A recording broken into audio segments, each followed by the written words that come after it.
started talking a few weeks ago when initially you were looking for a new role, weren't you? Correct. Yeah. Now you've managed to secure a new role. I don't know if we're allowed to mention who that's with or what you'd be doing just yet. Government for a 6-month contract. Probably that's all I can say at the moment, but I'm very excited about it. And it's a new direction for you, isn't it? Going into contracting, not particularly the work, because that's obviously going to be your major skill set, but you're looking to get into the contracting market and yeah, it's a big change, having been in the permanent role area for over 25 years. So yeah, long time since I've been a contractor, but I'm looking forward to it. But then I think your background coming from likes of Fujitsu and Computacenter and MSPs, you've worked across healthcare, central government, finance, retail, pharmaceuticals, insurance. So I suppose you can turn your hand to a lot of different industries, different sectors. I'm a bit of a jack of all trades.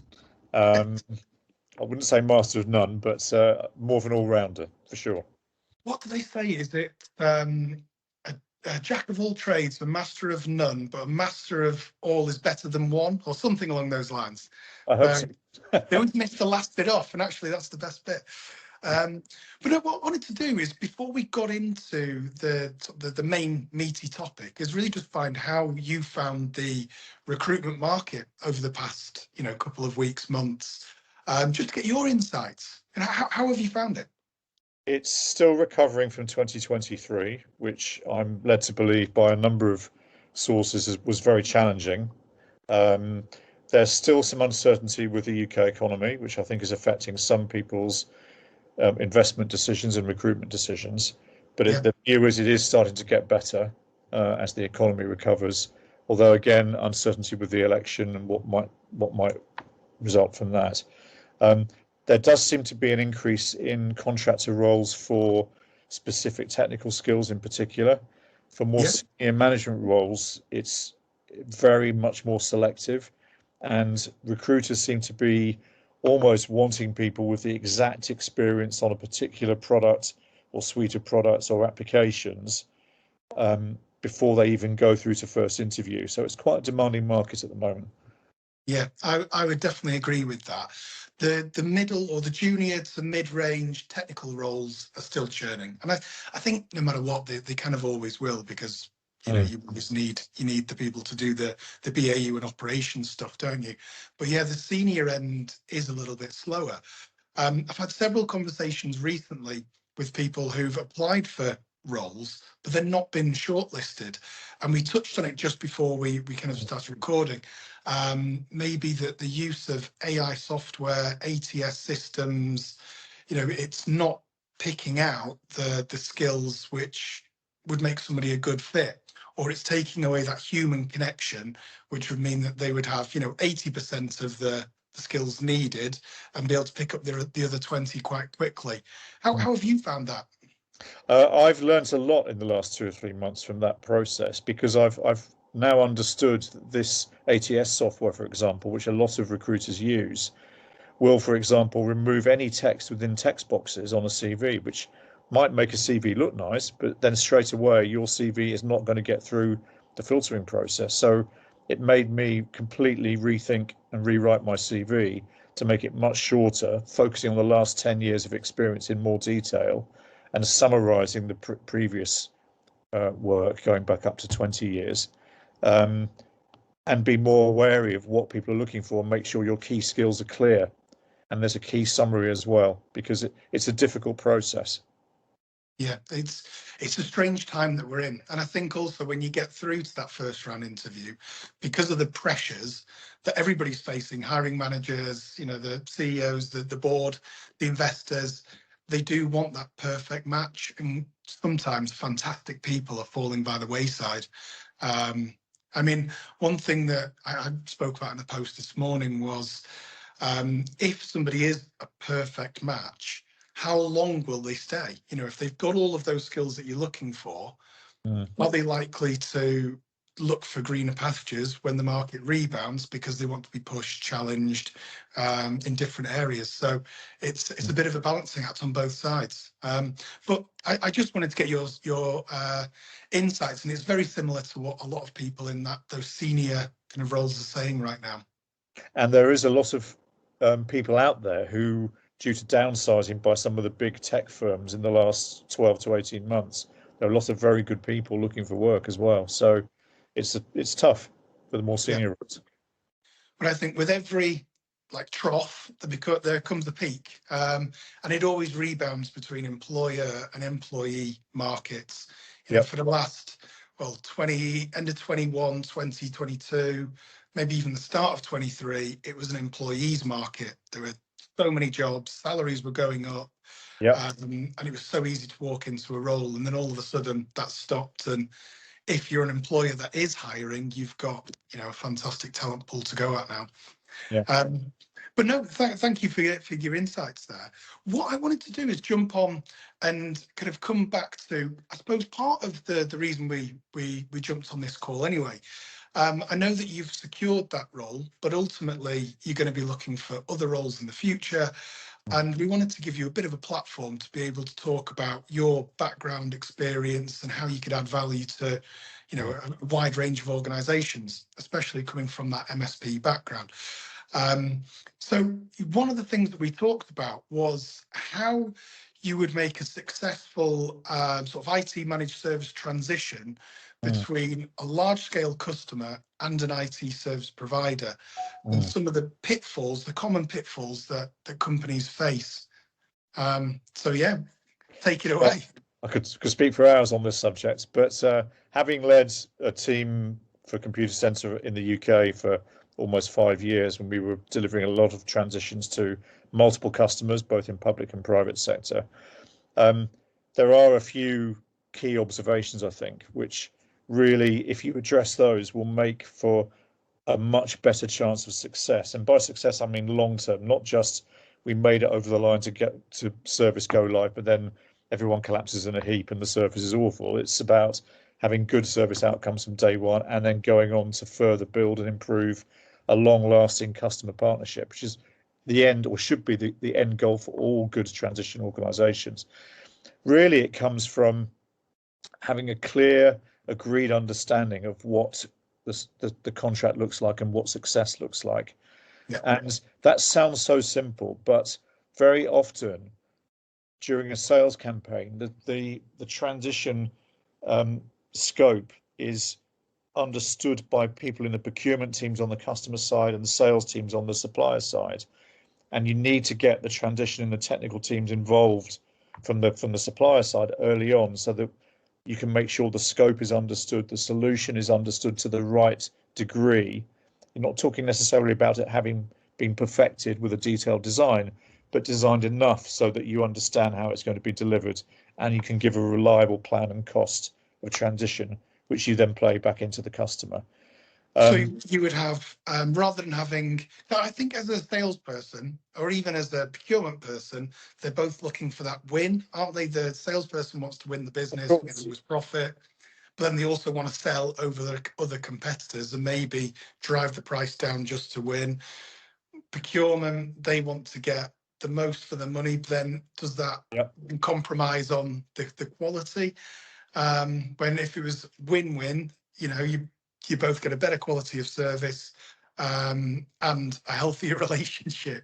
You've summed it up. It's about win-win in the end, and there is always a healthy tension within an IT supplier between the salespeople, who are clearly and very importantly trying to win business for the company to grow, but there is a need for people who are delivering and understand the solution, have to make it work. They've got to be on board and understand and agree enough the solution's deliverable to make it viable commercially in the long term. So you need that healthy tension. Those two teams rub edges off each other. Hopefully that comes up with a defined solution to the right level, which can be delivered to the timescales and the costs that are agreed, and it gives the outcomes the customer wants. Another factor which makes a huge difference, especially when you're talking about first generation IT services outsourcing for companies, is to give them confidence in the solution.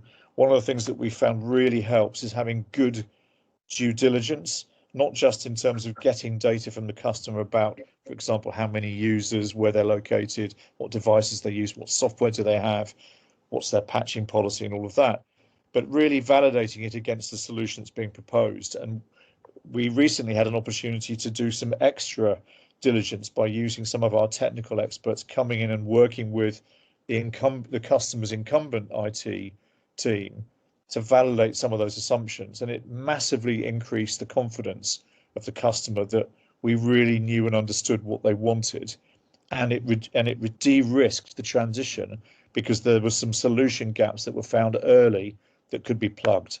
And that's one of the biggest challenges when you get into a transition. If the design isn't to the right level of detail, you then sometimes have to come up with solutions during the transition to ensure the service is provided. Yeah, and it's I suppose the planning phase, but I like that. So you took some of the engineers, some of the operations team, embedded them with the client that was bring on boarded before anything was sort of signed, sealed. So it gave both parties more insight and better confidence. Yeah. So it's a good approach. Yeah, it's not always possible, especially if you're talking about dealing with an incumbent other IT supplier who are less likely to do that before you signed a contract. But where you can do it, it really pays dividends. And it doesn't really cost very much either. It's more short, sharp hits, probably 4 or 5 working days. But it massively increases your delivery chance of success. I've heard that when one particular supplier is leaving and another one's coming in, you know, the documentation probably isn't where it should be. It's not. It's almost deliberately kind of made difficult for the new supplier coming in, which is I suppose, part of the business, I guess. Well, it's yes and no, but having been on both sides of the fence, we've also managed exits when my company, Computacenter, before we lost some business. But it backfires if you take that. If you behave professionally and if you work as a partner right up until the end, you never know. Things can turn around and come back very quickly, as I've seen when people have left the organisation I was with and come back because they've realised that we provided a good service. So exits are actually very important as well, and that aspect of transition. If you manage those professionally well and leave on good terms, stands you in very, very good stead. Yeah, I wish more people had that outlook, like professional karma. So in terms of then the balance, and in terms of, you know, design to deliver, not design to win, you know, how does that solution need to be understood? Gosh, how long have you got, Mike? So it's a very difficult balancing act. So where you're talking about more standard and proven solutions to be delivered, and they're understood, and the transition team has got a lot of experience of delivering them in the past, then the design is almost like cookie cutter. So it's known and understood, and it can be responded to quickly, and the solution is understood. When you're talking about new solutions, either new to the customer and or the supplier, then that's where you need more effort up front with the design, if possible. Or if you can't do that, when you get into transition, there needs to be more contingency probably built in, because there are more unknowns about how the solution will work with this new customer. And does that then play into like the planning assumptions, you know, the dependencies, underlying high-level plan to ensure, you know, jointly agreed? And absolutely. So where you need to be upfront again with the customer in partnership before you start the transition, at least understand some of the key dependencies. A supplier doesn't want to frighten a customer by giving them a huge list of, you know, dozens and dozens of dependencies, because that will make the customer quite rightly rather nervous if it's all seemingly them. There are a lot of dependencies that are internal onto the supplier as well, so it should be done in an even-handed way. But it should be clearly agreed what are the critical dependencies, both on the customer side, but also on the supplier side as well. For example, are there any other customer programs which might impact on the IT services being transferred over to the new supplier? And if there's clarity in shared view of what those are, and if those dependencies cannot be met or aren't met, there's a clear change process and delay process for managing those, which is transparent and fair. Then again, that builds confidence because people see that the process is being followed, and that can be a very quick process, by the way. There's a bit of a lie that having some structure around this makes things slow. It doesn't have to be at all. But it's about managing these things very effectively and clearly. And I suppose the more that you've been through, the more process and structure you will have.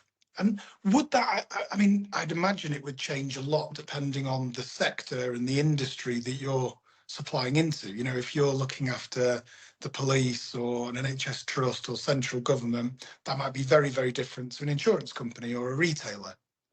Well, effective governance is clearly one of the important pillars of any successful transition.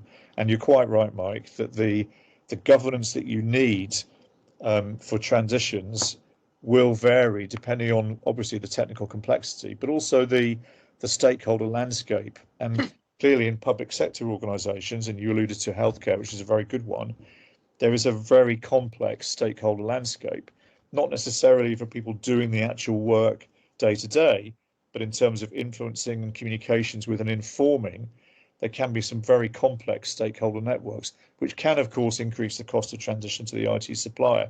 So these things need to be understood before the transition starts and planned for and agreed so there's a clear governance model and an effective one. That's the most important thing, not people turning up to meetings for meeting's sake, but real decision makers who are executive sponsors who actually can make key decisions if the project team can't resolve those between them. So that's very, very important to have in place with the right mechanisms for reporting, risk management, change control, delay management, and so on. And I suppose that also, I mean, everything kind of feeds back into the initial point around, is the engagement led by procurement teams or by operational teams?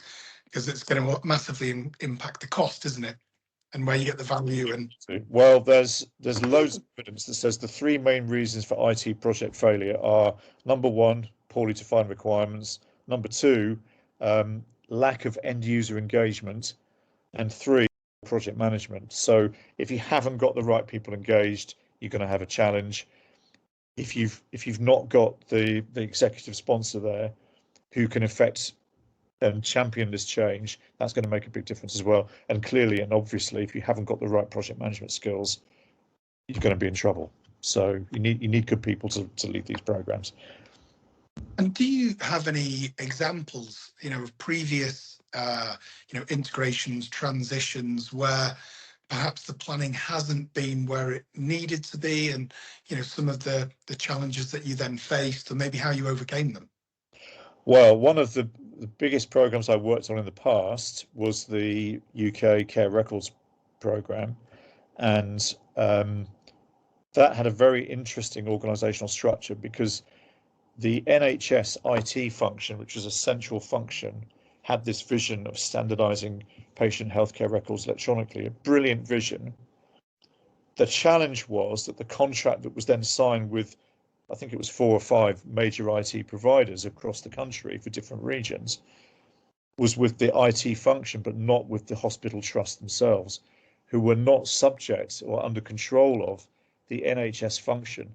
So the IT suppliers had to come into each of these regions and convince, with the regional health authorities, these hospitals who had their own individual IT budgets and developed their own systems, to move away from what they've been developing over a long period of time and adopt this more standardized solution. And that was a very, very tough process. And quite rightly encountered a lot of resistance because hospitals were saying, well, I'm not accountable to you, Mr. NHS IT function. I'm accountable to Parliament, so you can't tell me what to do.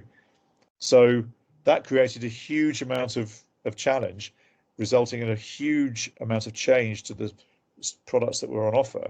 And that caused a lot of delays, and we know where that ended up, unfortunately. So that was I learned a lot from it, but it was an illustration of how the governance makes a huge difference. Yeah. And the communication as well, if that had been led top down. Because I can imagine if you'd have spent the last 5, 10 years working towards a particular goal. You know, you're within a trust, you've got this technology roadmap, and then someone comes in and says, actually, we're going to go this different direction. It was Think- difficult. It was Yeah. really, it was difficult for both the NHS organisation. It was difficult for the IT suppliers as well. So someone will probably write a book about that at some point, but maybe not for a while. So we're leading on then about the kind of the governance structures, whether they're jointly or individually, you know, making sure that the transition is sort of managed correctly. You know, looking at the agreed baseline and KPIs, and you know, what's I suppose your experience, or is there any particular examples you can give of where having those pre-agreed structures in place have really benefited you? Absolutely. So we, in my last role, when leading the computer center team, we had developed a framework for how we deliver transition projects based on Prince2 and ITIL, and also informed from our experience of delivering dozens of transitions over sort of 5 to 10 year period.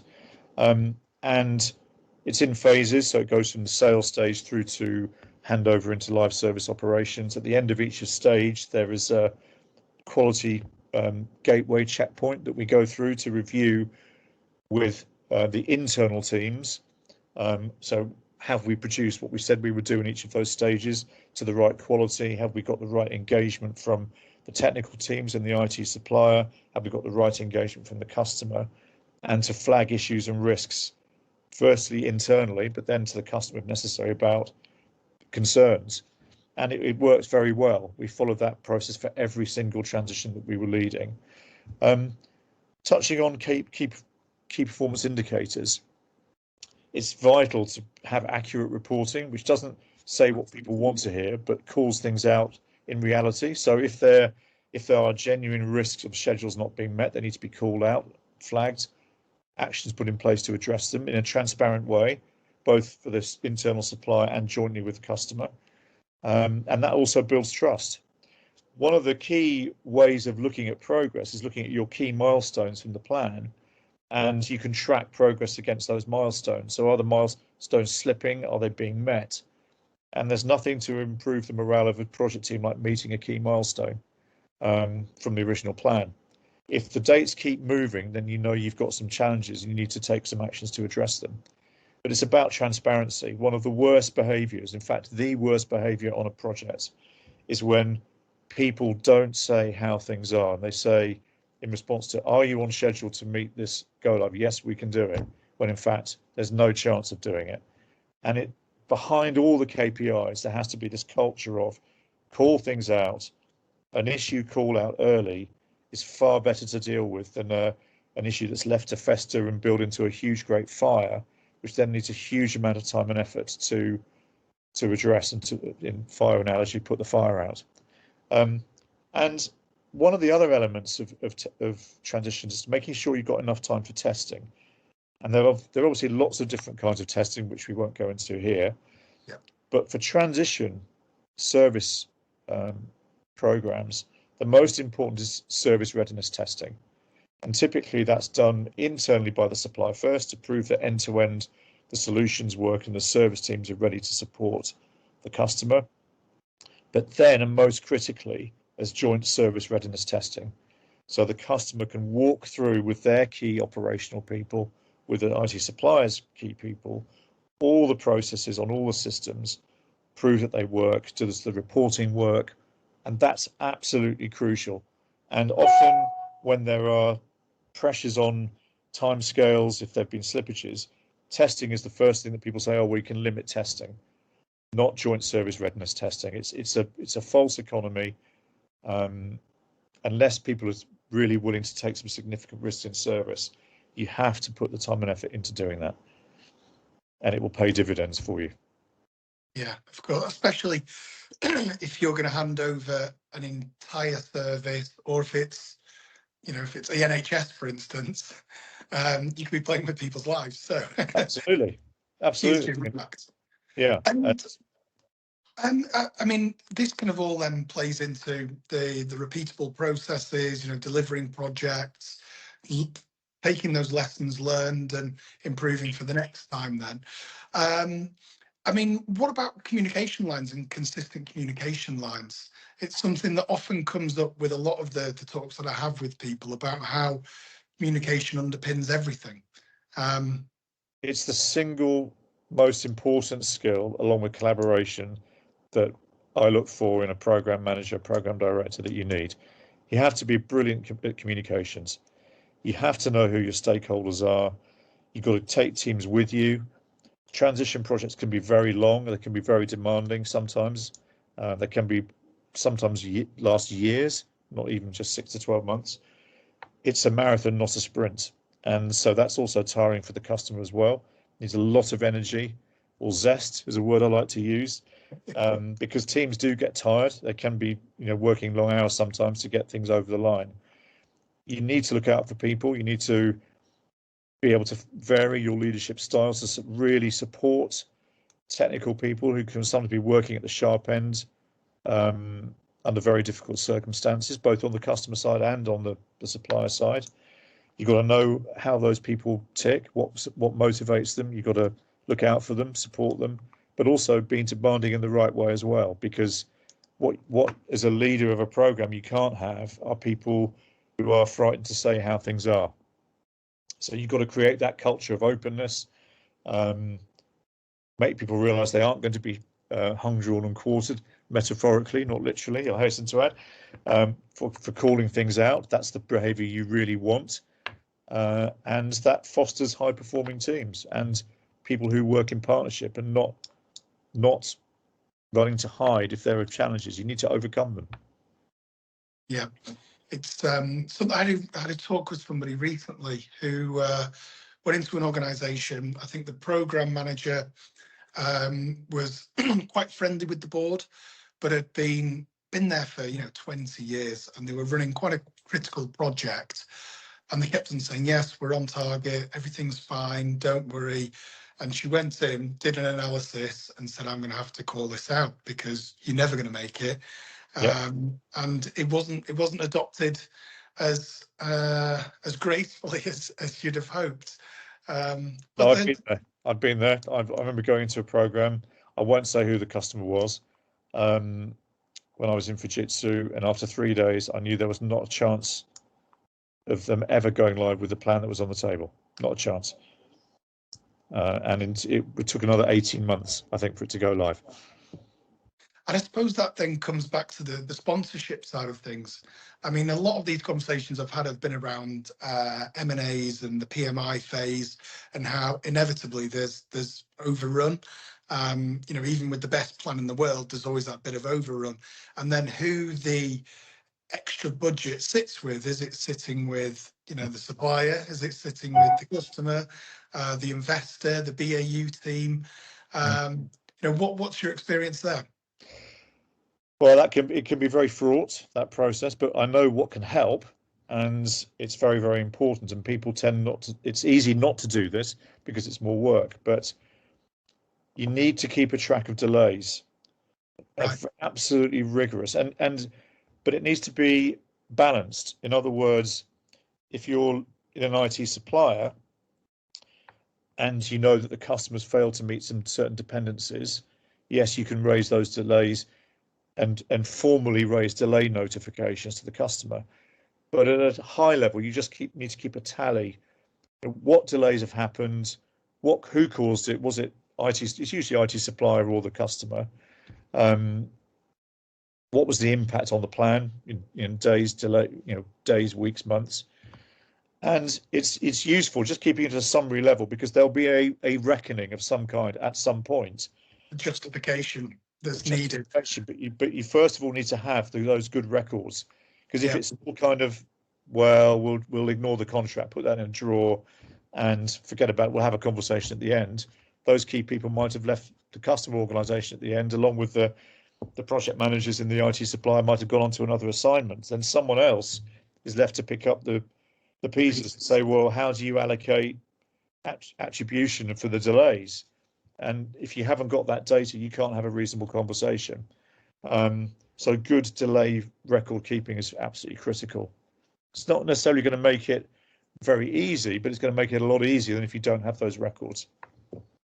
Yeah, it sounds like if I have an argument with the wife, she'll have specific times and dates and what was said all the way through, and you can never win. You can never win those arguments. Yeah, It's true. due diligence on the record keeping. So one of the last sort of things we wanted to just touch on then was about not losing sight of the service outcomes and how that should feel to not just the customer, but the end users as well. And the project sort of failed. I mean, you've touched on it already. Poorly defined requirements, inadequate customer user engagement, and poor project management. But have you got any specific examples there? Well, I could give you an example of how something worked really well, actually, where a transition at Heathrow a few years ago, where they had a very good team that engaged with their end users, and they worked with a user adoption team that we had to develop lots of collateral to share with people. This is what's going to happen. This is what's going to be different about the service once it's changed to the new supplier. And they really passionately believed in the impact to the end users, not just to the senior stakeholders within that organization. And it was amazing. They had a lot of buy-in into the service from day one, a lot of interest. What does it mean to me? And it shows where customers really do engage with their end users. It's not just about building a technology stack for someone in the IT department. It really can make a difference to how their end users transact their day-to-day business and improve their working life. And that was amazing to see. I suppose that all comes down to the data, doesn't it? Would that be end user in terms of the like the traveller going through the airport, or in terms of the people actually working there using the systems? So it was mainly the latter. So it was mainly there was 10,000, 12,000 employees who were using these systems, but there was a knock-on impact on the public there as well, because some of these systems that were in place were deemed to be better or used better than they were before. So it sounds like there was a really good change management process, and somebody had won the hearts and minds of people before the transition had even started. Yes, there are two kinds of change management, and they often get mixed up, so it can cause confusion. But you're absolutely right. There's the change piece overall and the impact of a step change or transfer of services, and there's the management of change in scope of a project, which needs a good change management process as well. But two very, very different things, and two critical things to get right on a large program. And I've had I do a lot of work with consultancies, and one of the things that came up was that within a project, sometimes the change management role was almost seen as a nice to have rather than a necessity, but it can really make the difference between a successful and unsuccessful project, and that user adoption piece. Yeah, I couldn't agree more. It does make a huge difference. Now, what I wanted to do is give you a quick plug on your book, your upcoming book, because you've discussed it a bit, and you've actually emailed over some points about what it would cover. So tell me a little bit more. Well, I was just pondering on my experience of the last 8.5 years at Computacenter and 10 years at Fujitsu, and it's just struck me it might be quite fun, really, just to write down some of my experience, but also do it in a reasonably structured way, as someone who likes structure but doesn't think it's necessarily a slow thing. So I just thought of writing a book on the A to Z of IT transition projects. I'm not trying to replicate the Prince 2 Bible or ITIL. It's not like that, but it's just based on my experience. What are the key words to bear in mind going through the alphabet that can help you make a reasonable transition turn into a great one and a good outcome for the customer? And so, yes, I've started work on that, and I haven't decided yet whether to publish it as an actual book or to put it as a blog. But I'm definitely starting work on it, and I think there might be some interest in it, but I hope we'll see. It can't hurt, especially if you're looking at raising your profile and getting more visibility and picking up new contracts in the future. It definitely can't help, because a future employer could look at it and think, Jeff, That's brilliant. That really answers a question that we've got, or it gives us the confidence that you'll be able to come in and turn it around or deliver what we need you to. So Yeah. no, fantastic. Now, one of the last things I've liked to add these in, you touched on it slightly throughout the conversation about managing teams and kind of looking after their mental health, their mental well-being. How do you look after your own? Have you got any tips, tricks, things that you like to do to make sure you're on peak performance? Well, for the period of lockdown, I think along with millions of other people, we were thrown into an uncertain world, really, of working remotely, talking as you and I are talking now on Teams. Physical health is so closely tied to mental well-being. So I took up running at a relatively late age, jogging, and kept that going, notwithstanding a slight knee injury I've got at the moment. But that makes a massive difference, just scheduling some exercise on a regular basis. I think time away from not using Teams all the time. But I think in terms of supporting my team, you need to get to know people a bit and understand what's making them tick. Everyone has lives outside work. They're working to live, not the other way around. And knowing those motivators and being available to support them made a difference. And my team did feel supported, and I enjoy doing that. I think as a qualified coach, you need to be able to have those reflective type questions to ask people as well, amidst all the project related, have you done this? Have these milestones been met? And these risks and issues, what are you doing to manage them? And I think everyone needs a balance between that reflective type conversation, how are things, versus the kind of day-to-day active, what do we do now, processing conversations as well. We need both in our working lives and our personal lives. And that's something I try to live by. Lovely, like that. I think there is such a connection between health, diet, mental health, or physical health, mental health, diet. We're a system, aren't we? I was looking at it like a car. If you drive a petrol and you put diesel in it, it's not going to go very far. Yeah.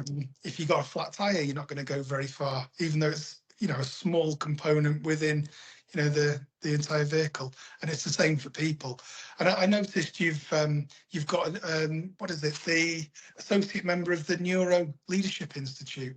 Yeah, so I'm associated with that. That's does a lot of brain-based coaching. There was a leadership development course in Computer Center which I went on with other senior managers.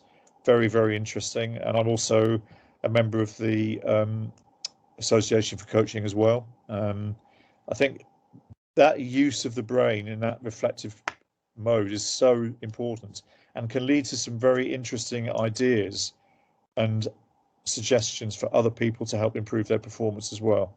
And it's been proven time and time again. It's very, very important. And I think that's also going to help with things like diversity and inclusion. And yeah, I mean, my wife, she's got I've forgotten what it is now. It's to do with writing, and she struggles with Dyslexia. Dyslexia. There we go. Mine just went completely blank, and she sees it as almost like a disability. And I think, well, actually, it means she approaches problems in different ways, and she has different insights that perhaps I wouldn't see. And understanding that can give you as a leader, really good insights into how to build a more effective team throughout, I imagine.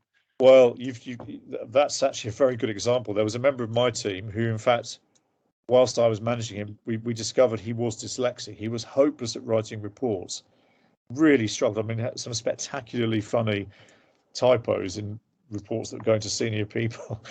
But he is a fantastic program manager, brilliant with people. And you get to a certain point, you think, well, you know what? He's fantastic at the job. He's worked his nuts off to improve how he writes and gets other people to review his reports now to make sure the English makes sense. But it's horses for courses. And wouldn't it be boring if we had a team of program managers who all spoke the same, looked the same, followed process robotically, which you don't want. There are always projects where you need to be flexible, you need to be, dare I use the word agile, which is another overused term, but you want human beings delivering projects for human beings in the end. Yeah. And that's what I'm really passionate about. Yeah, and that's the one thing I think that we're kind of losing a bit right now with all of the remote working. I mean, a lot of companies will have, come into the office once, twice a month or a couple of times a week, but we're social creatures, aren't we, at the end of the day? We are. You need the contact. You do need the contact. I mean, don't get me wrong, Teams is amazing. It has enabled that work-life balance to become a lot more real for people, as in they don't have to spend a lot of time traveling so much, but you still need to spend time actually physically meeting with people as well. So it goes both ways. A little bit, I think. There we go. Yeah, You're back. back. I think the internet just crashed a little bit, but Yeah. no, I would like to thank you so much for coming